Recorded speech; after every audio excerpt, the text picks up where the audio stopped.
zusammen und herzlich willkommen zum zweiten Teil des Videos, in dem ich euch zeige, wie ich wieder zurückwechsle auf die Pagid-Bremsbeläge.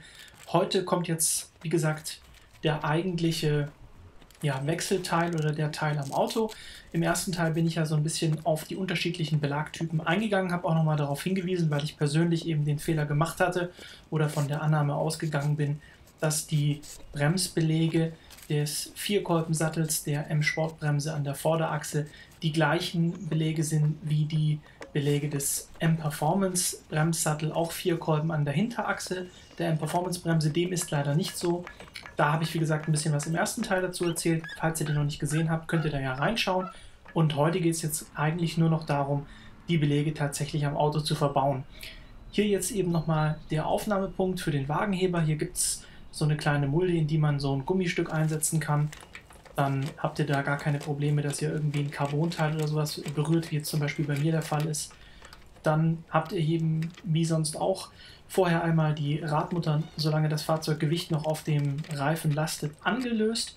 Wenn das Auto jetzt in der Luft ist und das Rad entlastet, dann dreht ihr die entsprechenden Radmuttern einfach alle raus.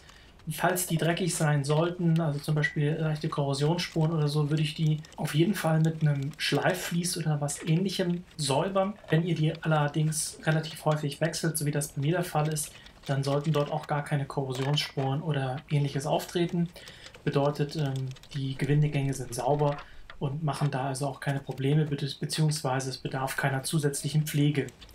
Wenn die Radbolzen jetzt alle entnommen sind, dann beim letzten Radbolzen darauf achten, dass euch das Rad nicht runterrutscht und irgendwie irgendwas beschädigt. Hier sehen wir jetzt sozusagen die alten EBC Blue Stuff Belege, mit denen ich ja überhaupt nicht zufrieden war. Relativ viel Verschleiß, keine gute Leistung. Was jetzt hier auch auffällt, wie gesagt, die Radnabe ist relativ schmutzig. Das heißt, ich gehe jetzt hier auch mit so einem Schleifvlies hin und säuber die Radnabe von diesen ganzen Dreckspuren, dass da die Radnabe wieder wirklich sauber ist und später die Felge auch wieder entsprechend plan aufliegt. Außerdem finde ich, gehört das einfach ein bisschen mit dazu. Wenn man an der Stelle eh schon dran ist, kann man das auch entsprechend sauber machen. Das Gegenstück, also sprich die Innenseite der Felge, reinige ich natürlich auch, damit auch da dann eben die ganzen kleinen Schmutzpartikel weg sind. Am Ende nochmal kurz mit Bremsenreiniger oder Allzweckreiniger drüber gehen, um eventuelle Fettreste oder sowas zu entfernen. Jetzt geht es, wie schon so häufig gesehen, daran, diese beiden Splinte zu entfernen, die die Bremsklammer hier fixieren. Diese Bremsklammer sorgt dafür, dass die Bremsbeläge eben immer schön an die Scheibe gedrückt werden, beziehungsweise in die richtige Position an der Scheibe gepresst werden. Und da ist natürlich auch immer ein bisschen Spannung drauf. Das heißt, es kann also sein, dass euch die Feder so ein bisschen rausspringt. Wenn ihr da aber mit einem Finger oder so dagegen haltet, dann passiert das nicht. Und dann seid ihr da auch so sehr, sehr safe und es ist relativ einfach zu wechseln. Diese Splinte, die können auch korrodieren, beziehungsweise eben gewisse Verbrauch- oder Abnutzungsspuren oder auch Bremsenreste aufweisen. Das heißt, wenn die schon ein wenig angegriffen aussehen, würde ich auch da empfehlen, eben mit so einem Schleifvlies oder von mir aus auch mit einem ganz, ganz feinen Schmirgelpapier.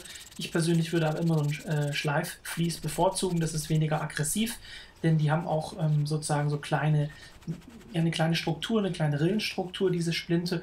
Nicht, dass ihr die dann abschleift, deswegen würde ich eher so ein Vlies verwenden und da auch nicht so viel von oben nach unten, sondern eher das Vlies oder den Stift mit dem Vlies umschließen und dann einfach drehen, so wie ihr das jetzt hier bei mir seht, damit er eben diese Struktur des Stifts nicht gefährdet oder eben, abnutzt oder abschleift, sondern dass die eben bestehen bleibt. Jetzt, wo die Stifte entfernt sind, haben wir also direkten Zugang zu den Bremsbelägen.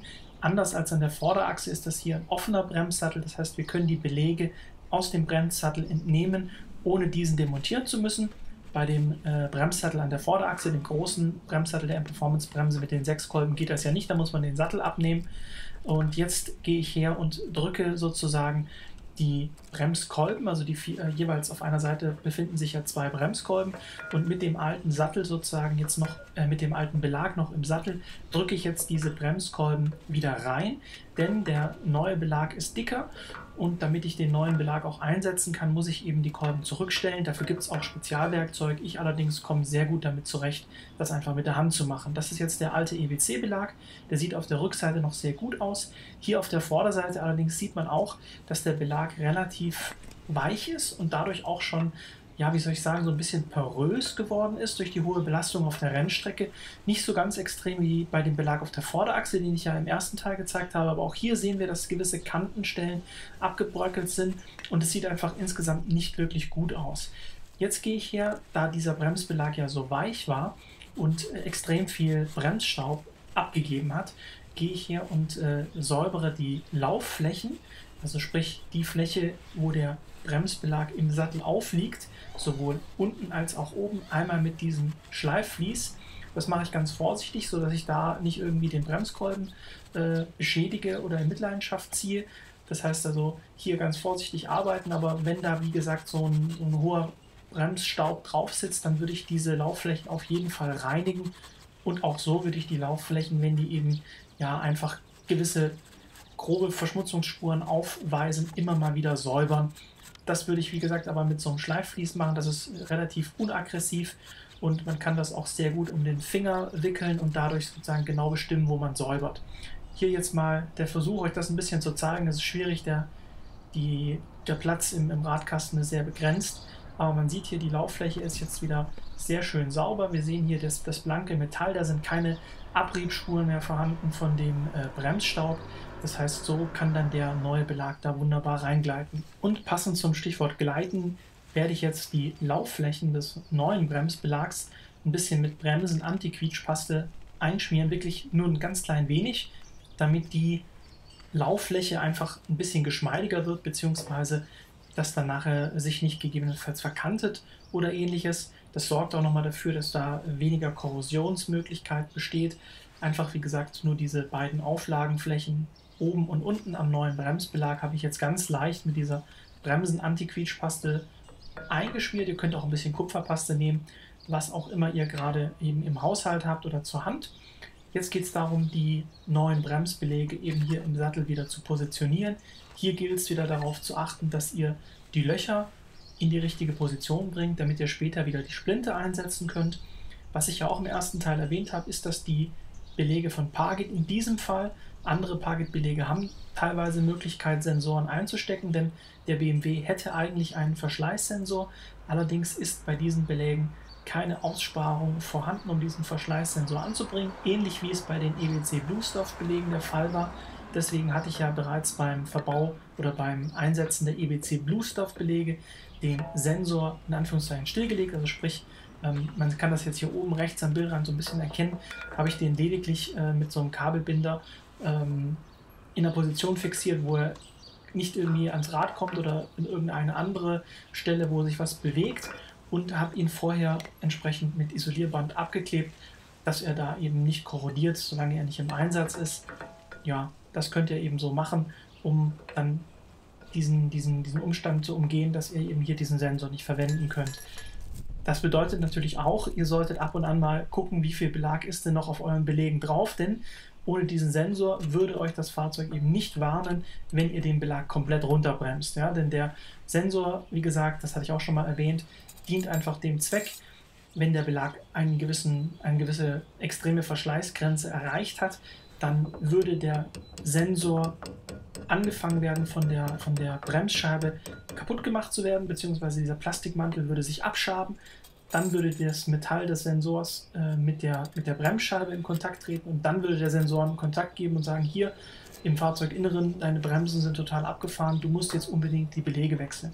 Wie gesagt, wenn man den Sensor jetzt eben hier nicht verbauen kann, passiert das nicht mehr. Man muss also ganz klassisch, so wie früher auch, einfach ab und an selber kontrollieren. Eigenverantwortlich ist er überhaupt nicht schlimm und ist auch gar kein Problem. Man sollte ja auch zum Beispiel den Reifendruck immer mal wieder kontrollieren. Auch wenn man Regelsysteme oder Informationssysteme im Auto hat, würde ich dennoch alle 4 bis 6 Wochen einfach mal an der Tankstelle oder von mir aus auch zu Hause selber nochmal nachprüfen, um sicherzugehen, dass da nicht vielleicht ein elektronischer Fehler vorliegt und der Reifendruck wirklich stimmt. Das schadet auf gar keinen Fall. Jetzt sind wir wieder bei dem etwas kniffligen Teil angelangt oder der Teil, der so ein bisschen Fummelarbeit ist. Wir müssen jetzt die Feder nach unten drücken.